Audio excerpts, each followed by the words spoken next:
Do you think that higher ranked colleges and universities no longer want to recruit undersized hitters with higher level skill sets than their taller counterparts because of the freedom of movement introduced by the transfer portal? This obviously allows top schools to recruit tall projects out of high school and then pivot to those smaller, highly skilled players via the transfer portal once they've seen them prove themselves at smaller or weaker schools. I mean, I think that's definitely part of it. You take a flyer on a big player because you can't teach height and you can't teach how high somebody jumps for the most part. You don't want anybody else to have that player, and then she turns into a 4-time first-team All-American. And if not, you can always go to the portal. You know, everybody wants to play for your program. I mean, I think that take makes a ton of sense.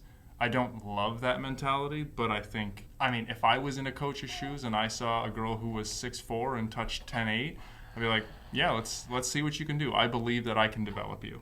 I think another thing to think about too is that because of the nature of how teams play, the undersized, well-skilled attackers, they're not going to be as good at attacking as the 6'5" girl who touches 10'8".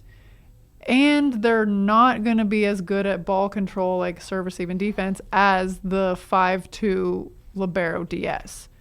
So yes, they are very well skilled, but because of how many substitutions there are and how you can have your big girl in the front row and sub her out for a really skilled defensive player in the back row, I don't agree with this, but I think a lot of coaches see the 6 rotation well-skilled outside hitters as disposable because the NCAA system just allows that to happen. Have a really strong, big offensive girl in the front row who can put up a huge block and jump out of the gym, score all those points, and then put a really good defensive player in the back row, and then you get the best of both worlds. Yeah. You almost need to be a fantastic marketer if you're a smaller, skilled player who still wants to hit. You need to bring an intangible to the table that makes the coach go, we need you even though.